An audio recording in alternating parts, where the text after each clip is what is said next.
Hello students, this is your teacher Sonali and I would like to welcome you to your very first botany class of BS Medical third semester. From this video we will start our syllabus and the very first topic which we will discuss is seed plants and seed habits. But first we will see what are land plants.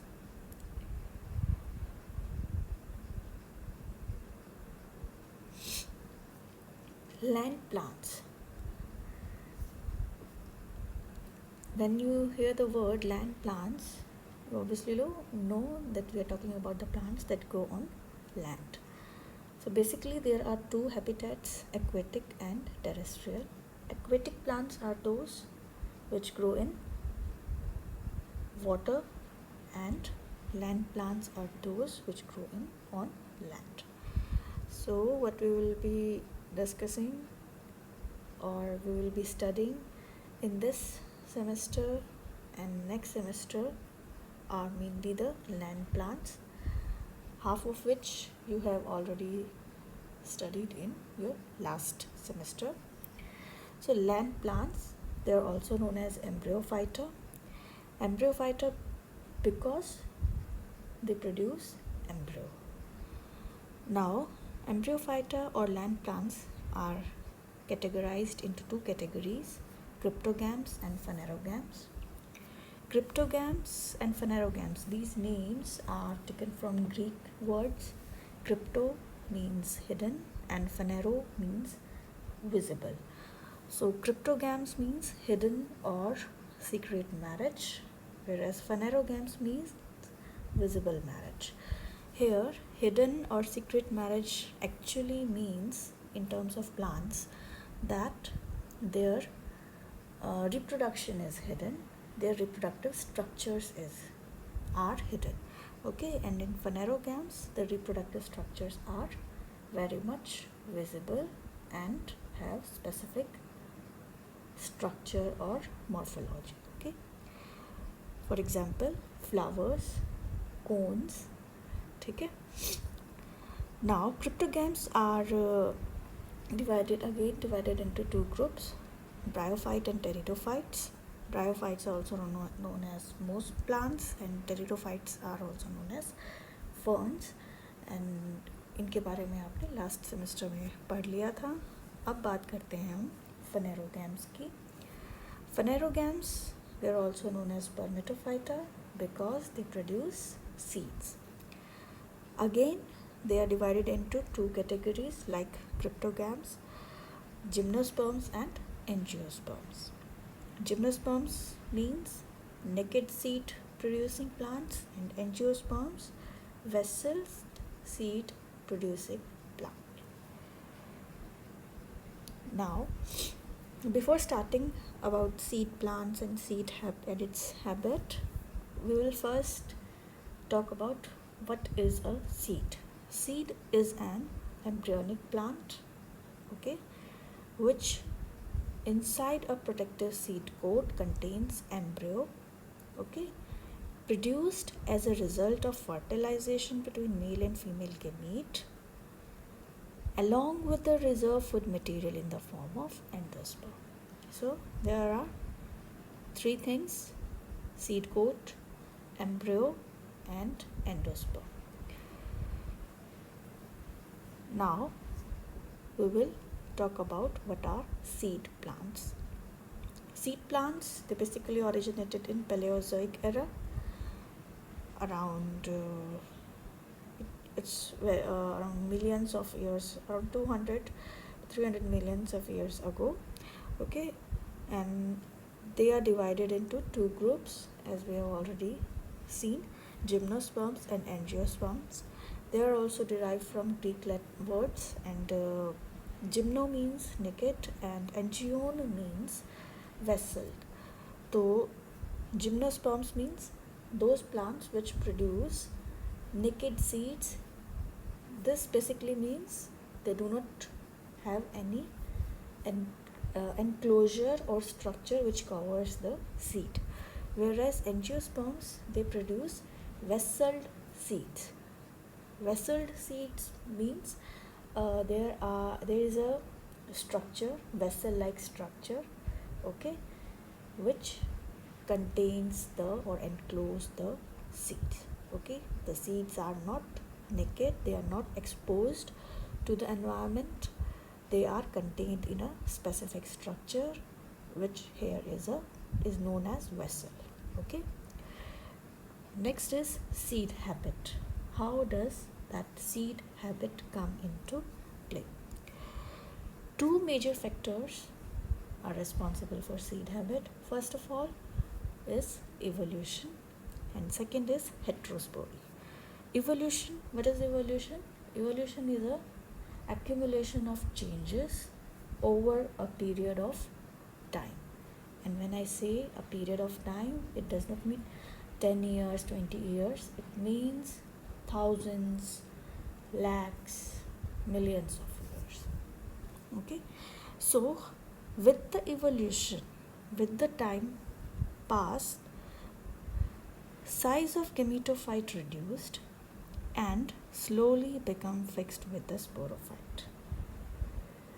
अगर आप लोगों को याद हो last semester में, last year आपने पढ़ा होगा, गेमीटोफाइट जो गेमीट्स बनाता है वो प्लांट बॉडी डोमिनेंट था, मेन था, इम्पॉर्टेंट था, और स्पोरोफाइट एक छोटा सा फेज़ था लाइफ साइकिल का और वो डोमिनेंट नहीं था. सीड हैबिट जब इंट्रोड्यूस हुई तो ये चीज़ एक तरह से रिवर्स हुई. गेमीटोफाइट साइज में रिड्यूस हुआ और स्पोरोफाइट के साथ अटैच हो गया. गेमीटोफाइट का टाइम भी छोटा हो गया, स्पोरोफाइट का लाइफ साइकिल में टाइम इंक्रीज हो गया और स्पोरोफाइट एक डोमिनेंट प्लांट बॉडी बन गया, गेमीटोफाइट एक स्मॉलर प्लांट बॉडी बन गया या उसका एक पार्ट बन गया. ठीक है, तो ये तो हुआ सबसे पहले चेंज. गेमीटोफाइट एक डोमिनेंट ना रहकर स्पोरोफाइट डोमिनेंट हो गया. ठीक है, फिर आया हेट्रोस्पोरी. हेट्रोस्पोरी में क्या हुआ? अगर वर्ड को देखोगे हेट्रोस्पोरी, हेट्रो मीन्स डिफरेंट, ठीक है, एंड स्पोरी फॉर स्पोर्स, तो यानी कि डिफरेंट स्पोर्स फॉर्मेशन. एल्गी, ब्रायो, टेरिडो में एक ही तरह का स्पोर बनता है और वो कहलाता है होमोस्पोरस कंडीशन. लेकिन सीड हैबिट के लिए हेट्रोस्पोरस कंडीशन जो है वो इंट्रोड्यूस हुई. अब हेट्रोस्पोरस में क्या हुआ? दो तरह के स्पोर बने, डिफरेंट स्पोर्स बने, माइक्रोस्पोर एंड मेगास्पोर. माइक्रोस्पोर कैसे बना और मेगास्पोर कैसे बना, अब ये देखते हैं एक बार. माइक्रोस्पोर में क्या, माइक्रोस्पोर बनने के लिए स्पोर्स का नंबर इंक्रीज हुआ, मेगास्पोर्स बनने के लिए स्पोर्स का नंबर डिक्रीज हुआ. ठीक है, जो प्लांट स्पोर्स बना रहा था वो इंक्रीज हुआ तो माइक्रोस्पोर्स बने, वो डिक्रीज हुआ नंबर उनका तो मेगास्पोर्स बने. दूसरी चीज़ क्या हुई? साइज ऑफ स्पोर डिक्रीज हुआ जब माइक्रोस्पोर्स बन रहे थे. नंबर इंक्रीज हो रहा था लेकिन साइज डिक्रीज हो रहा था. मेगास्पोर्स जब बने नंबर डिक्रीज हो रहा था लेकिन उनका साइज इंक्रीज हुआ. ठीक है, फिर माइक्रोस्पोर्स जो थे नंबर में इंक्रीज हुए, साइज में डिक्रीज हुए और डिपेंडेंसी में भी डिक्रीज हुए. डिपेंडेंसी मतलब वो स्पोरोफिटिक प्लांट बॉडी जो था उसके ऊपर कम से कम डिपेंडेंट हुए. ठीक है, और जो मेगास्पोर्स थे वो ज़्यादा डिपेंडेंट बने. ठीक है, जो amount of food material carry करते थे स्पोर्स वो माइक्रोस्पोर्स में बहुत कम हो गया और मेगास्पोर में वो ज़्यादा हुआ. ठीक है, अब मेन यहाँ पर क्या चीज़ देखी गई? माइक्रोस्पोर का फंक्शन रिस्ट्रिक्ट हो गया टू कैरी और transfer male gamete to the female gamete. ठीक है, उसका एक फंक्शन रिस्ट्रिक्ट हो गया, लिमिट हो गया, उसको सिर्फ एक कैरियर बनना था मेल गमीट को फीमेल गमीट तक पहुंचाने के लिए, जबकि मेगास्पोर का फंक्शन सिर्फ मूवमेंट नहीं रहा, फीमेल गमीट का मूवमेंट नहीं रहा, वो फंक्शन हट गया, बल्कि दूसरा फंक्शन आ गया और वो इम्पॉर्टेंट उसके लिए एक मेजर पार्ट बना, और वो फंक्शन था न्यूट्रिशन, ग्रोथ एंड डेवलपमेंट को देखना। इस वजह से वो और भी ज़्यादा स्पोरोफाइट के ऊपर डिपेंडेंट हुआ, उसका साइज़ भी इंक्रीज़ हुआ और उसका नंबर डिक्रीज़ हुआ। ठीक है, तो ये था माइक्रोस्पोर एंड मेगास्पोर के बारे में। नंबर चेंज हुआ, साइज़ चेंज हुआ, डिपेंडेंसी चेंज हुई, फंक्शन चेंज हुआ। ठीक है, और इन सब से क्या हुआ, दो तरह के स्पोर्स बने। अब बात आती है कि हेट्रोस्पोरी का एविडेंस क्या है कि भी इस तरह से अलग अलग स्पोर्स प्रेजेंट थे, पहले नहीं थे और अब थे। तो सबसे पहला एविडेंस जो स्टडी किया गया वो था palaeobotanical evidence. Palaeobotanical, as the name suggest, it involves fossil records, study of fossils. तो फॉसिल स्टडी किए गए। डिवोनियन जो टाइम था उससे पहले के जो फॉसिल्स थे उनमें सिर्फ होमोस्पोरस कंडीशंस थी, यानी तब तक हेट्रोस्पोर प्रोड्यूस नहीं हुए थे, बनना शुरू नहीं हुए थे। उसके बाद के जो फॉसिल्स लेकिन मिले हैं उनमें काफ़ी सारों में हेट्रोस्पोर्स मिले हैं, यानी माइक्रोस्पोर एंड मेगास्पोर्स मिले हैं। तो डेवोनियन या कार्बोनिफेरस जो टाइम था उसके आसपास कहा गया है कि हेट्रोस्पोरी जो है विजिबली इंट्रोड्यूस, एक तरह से इस्टेब्लिश हुई। दूसरी जो स्टडी की गई, दूसरा एविडेंस जो मिला हमें वो डेवलपमेंटल स्टडी से मिला। हमने जब उनकी डेवलपमेंट प्रोसेस को स्टडी किया, माइक्रोस्पोर का डेवलपमेंट प्रोसेस स्टडी हुआ, मेगास्पोर का डेवलपमेंट प्रोसेस स्टडी हुआ, और सिंपल जो होमोस्पोर्स होते हैं उनका प्रोसेस स्टडी हुआ। होमोस्पोर्स में एक तरह की डिवीज़न हो रही है, लेकिन जो हेट्रोस्पोर्स हैं उसमें माइक्रोस्पोर में माइटोसिस मियोसिस अलग तरीके से हो रही है, अलग नंबर्स में हो रही है, और मेगास्पोर में माइटोसिस मियोसिस डिफरेंट रेट पर हो रही है। ठीक है, तो यानी ये इस्टेब्लिश करता है कि हेट्रोस्पोरी है, different type of spores present हैं। तीसरा एविडेंस आया एक्सपेरिमेंटल स्टडीज़ से, यानी उनके फंक्शंस, उनकी एक्टिविटी, सेलुलर एक्टिविटी को स्टडी किया गया, और ये देखा गया जो माइक्रोस्पोर जहाँ पर बन रहे हैं वहाँ पर फोटोसिंथेटिक एक्टिविटी वो कम है in comparison to those organs या दोज पार्ट या those structures where megaspore is being formed. Megaspore के पास ज़्यादा फोटोसिंथेटिक एक्टिविटी है या ज़्यादा फूड रिजर्व मटेरियल है, माइक्रोस्पोर के पास वो कम है। क्यों?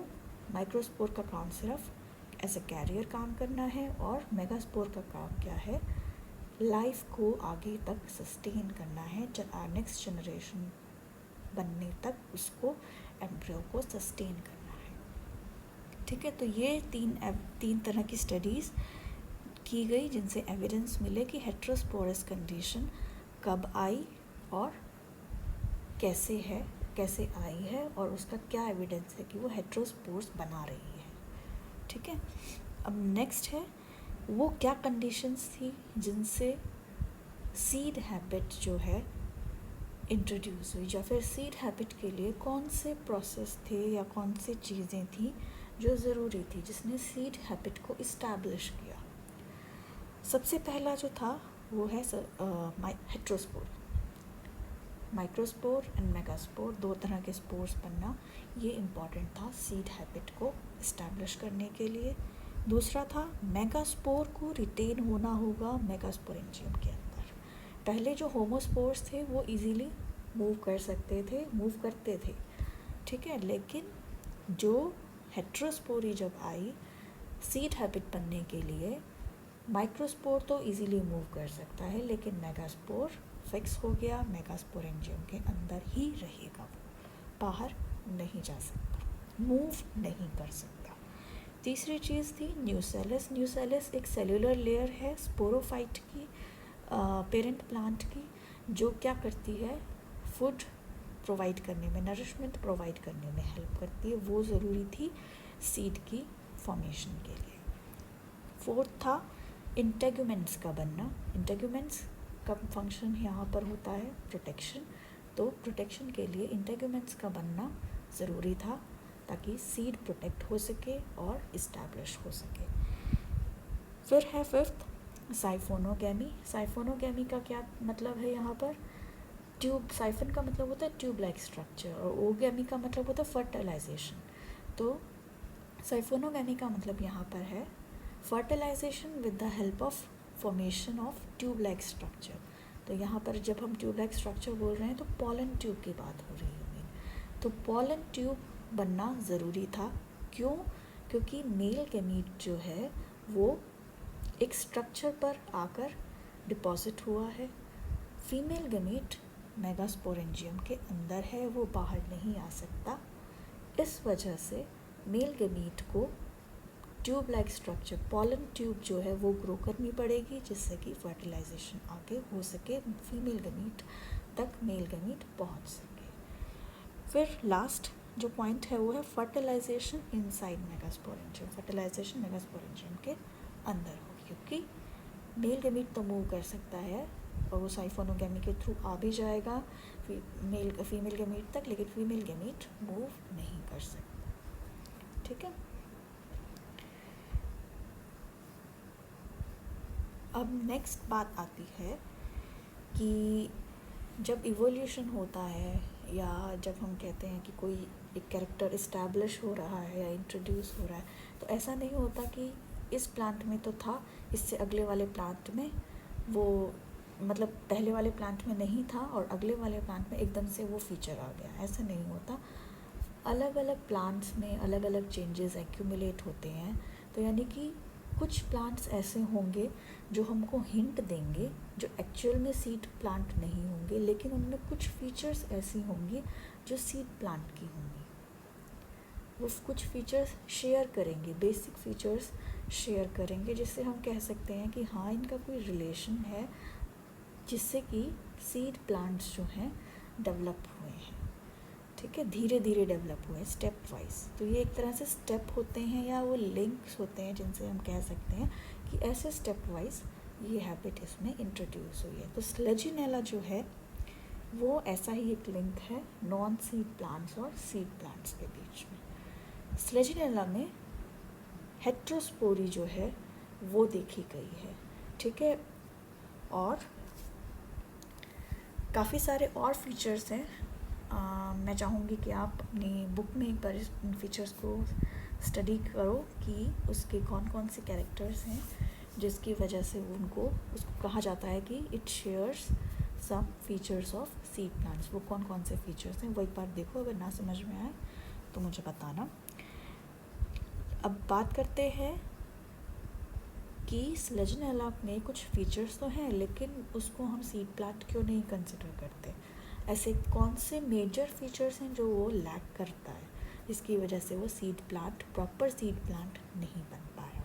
वो फीचर्स हैं, एक तो इंटेगुमेंट्स का ना होना, स्लेजिनेला में इंटेगुमेंट्स नहीं बनते। दूसरा, कंप्लीट डिपेंडेंस ऑफ मेगास्पोर और मेगास्पोरेंजियम नहीं है। मेगास्पोर कंप्लीटली डिपेंडेंट नहीं है, वो मूव कर सकता है। साइफोनोगैमी जो है वो एब्सेंट है।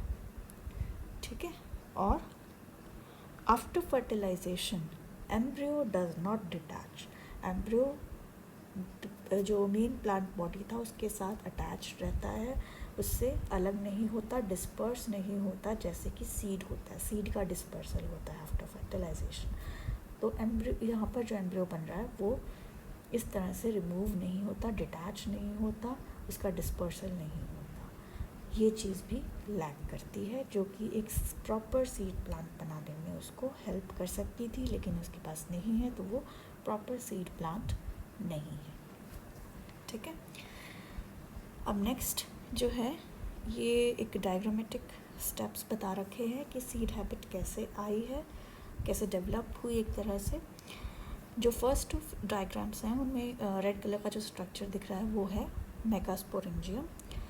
तो पहले जो फॉसिल्स मिले उसमें क्या देखा, मेगास्पोरेंजियम सेंटर में है और चारों तरफ उसके फ्रॉन्ड हैं। फ्रॉन्ड होता है लीफ लाइक स्ट्रक्चर, कहते हैं green leaf like structures, but वो लीनियर होते हैं, ऐसे बहुत सारे कट्स जैसे होते हैं ना वैसे लगते हैं, तो उनको फ्रॉन्ड कहते हैं, लीनियर लीफ लाइक स्ट्रक्चर्स जो होते हैं। तो वो उस स्पोरेंजियम को अपने अंदर अपने बीच में कवर करके रखते हैं, कंप्लीटली कवर नहीं करते, केज जैसा होता है वैसे रखते हैं, थोड़ी सी प्रोटेक्शन प्रोवाइड करते हैं, प्रॉपर इंटेगुमेंट्स, प्रॉपर कवरिंग नहीं होती। लेकिन आज के जो प्रेजेंट डे प्लांट्स को जो देखा जा रहा है, उनके मेगास्पोरेंजियम को जब देखा जा रहा है तो क्या दिखता है, वो एक कंप्लीट कवरिंग के अंदर कवर्ड होते हैं। और वो क्या कवरिंग होती है, इंटेगुमेंट्स। तो क्या यहाँ से एक तरह से कहा गया, क्या एविडेंस एक तरह से मिला कि जो फ्रॉन्ड्स थे वो धीरे धीरे फ्यूज़ हो गए, ठीक है, धीरे धीरे फ्यूज़ हुए, फ्यूज़ होकर उन्होंने एक कंटिन्यूअस शीट बनाई जिसको कहा गया इंटेगुमेंट्स, ठीक है। और वो आज के प्रेजेंट डे जिम्नोस्पर्म्स जो हैं उनमें दिखते हैं, एंजियोस्पर्म्स हैं उनमें दिखते हैं, ठीक है। अब एक बार और देख लेते हैं। सीड हैबिट के लिए हेट्रोस्पोरी सबसे पहले चाहिए थी, 2 तरह के स्पोर्स बनने चाहिए, दूसरा इंटेगुमेंट्स बननी चाहिए जो कि प्रोटेक्शन कर सके, तीसरा मेगास्पोरेंजियम के अंदर रहेगा, ठीक है। ये सब चीज़ें ज़रूरी थी सीड हैबिट के लिए। अब लास्ट में एक टॉपिक है आपकी बुक्स में, स्पोरोफाइट और गेमेटोफाइट की फॉर्मेशन डिफरेंट वेज में, apogamy, parthenogenesis and apospory. Apogamy and parthenogenesis तो है स्पोरोफाइट की फॉर्मेशन, एपोस्पोरी है गेमेटोफाइट की फॉर्मेशन, ठीक है। एपोस्पोरी से देख सकते हो तो स्पोरोफाइट के लिए यहाँ पर है। सबसे पहले आता है स्पोरोफाइट की फॉर्मेशन विदाउट फर्टिलाइजेशन। ये चीज़ याद रखना, यहाँ पर जो डेफिनेशन दी जा रही है, एपोगेमी, पार्थेनोजेनेसिस दोनों में फॉर्मेशन हो रही है स्पोरोफाइट की without fertilisation, but from different cells. Apogamy में वेजिटेटिव सेल से हो रही है ऑफ गेमेटोफाइट, एंड पार्थेनोजेनेसिस में जो एग सेल या गेमेटिक सेल जो होता है उससे डेवलपमेंट हो रही है, ठीक है। तो sporophyte formation without fertilization from vegetative cell of gametophyte is known as apogamy. Sporophyte formation without fertilization from egg cell of gametophyte is known as parthenogenesis, ठीक है। एक बार इसको ध्यान से देखो। फिर दूसरा टाइप जो है वो है गेमेटोफाइट की formation from cells of sporophyte, यहाँ रिवर्स हो गया है, ठीक है। गेमेटोफाइट की फॉर्मेशन फ्रॉम स्पोरोफाइट, पहले क्या था, स्पोरोफाइट की formation from gametophyte. So gametophyte की formation from cells of sporophyte without spore formation, it is known as apospory.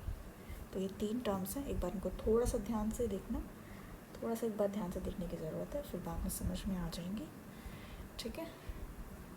Now with this slide we'll end our lecture, and at the end I would like you to search or study about the significance of seed plants। जो हमने पढ़े हैं seed plant के बारे में जो पढ़ा है, उनका significance क्या है, उनकी क्या ज़रूरत थी, उसकी seed habit के आने की क्या ज़रूरत थी, उन seed plants की क्या significance है, क्या ज़रूरत थी, क्या importance है, वो चीज़ एक बार स्टडी करना है। और जो गूगल क्लासरूम होगा उसमें मैं क्वेश्चन पुट करूँगी और उसमें you all have to answer it, okay. I hope आप लोगों को ये समझ में आया होगा लेक्चर टॉपिक, और अगर नहीं समझ में आया, कोई भी डाउट है तो व्हाट्सएप ग्रुप पे या गूगल क्लासरूम में पूछ सकते हो, okay. So have a good day.